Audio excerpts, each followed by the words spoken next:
Assalamualaikum warahmatullahi wabarakatuh. Di video kali ini kita akan mempelajari mengenai network operating system atau sistem operasi jaringan. Oke.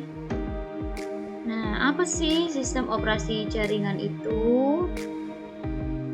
Nah, sistem operasi yang dikhususkan untuk menangani jaringan terdiri atas banyak layanan atau services yang ditujukan untuk melayani pengguna, seperti layanan berbagi berkas, layanan berbagi alat pencetak atau printer, DNS server, dan lain sebagainya.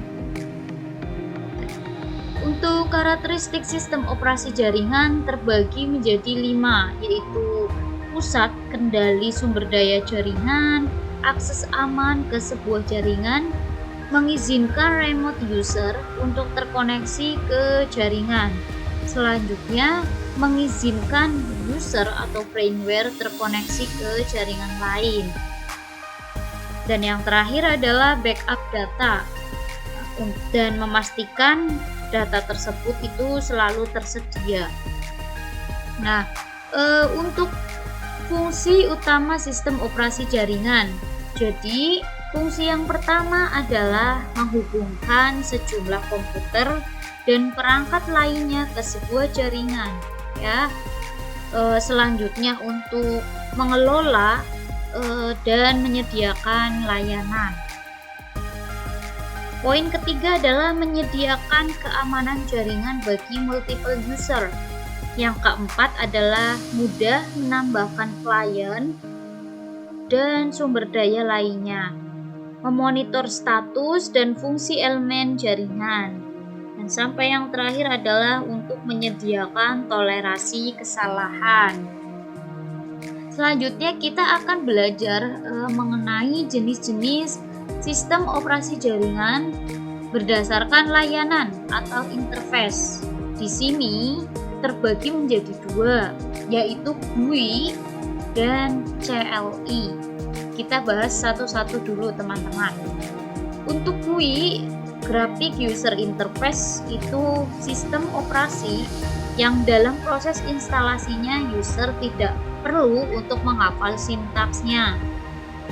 Dalam artian, sudah ada petunjuk di layar monitor tersebut. Jadi untuk user itu mudah untuk melakukan instalasi sistem operasinya. Contohnya di sini adalah Linux Red Hat, Windows yang terbaru itu Windows 11.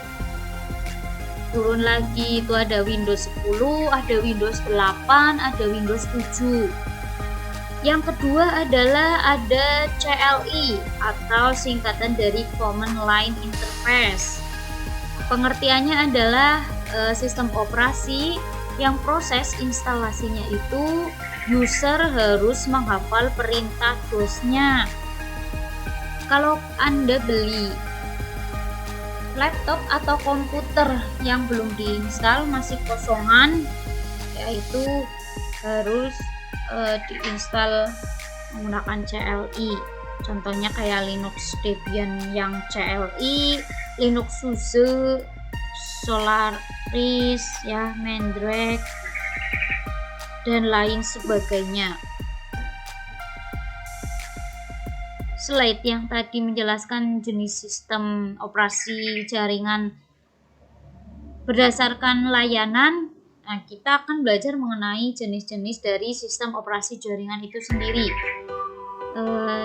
Ada dua juga teman-teman, yaitu closed and open source. Untuk closed itu perangkat lunaknya yang dipublikasikan itu tanpa diberikan kode sumbernya, tertutup, tidak boleh ada yang mengakses ke kode sumber tersebut. Berbeda dengan closed.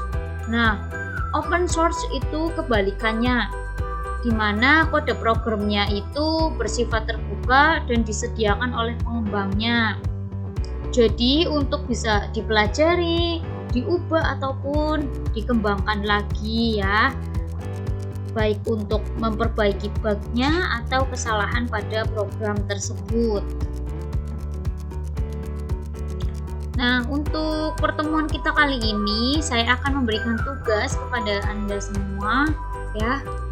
Silahkan berdiskusi di WA Group untuk mengetahui apa sih tugasnya itu. Terima kasih, tetap jaga kesehatan, mematuhi protokol kesehatan. Wassalamualaikum warahmatullahi wabarakatuh.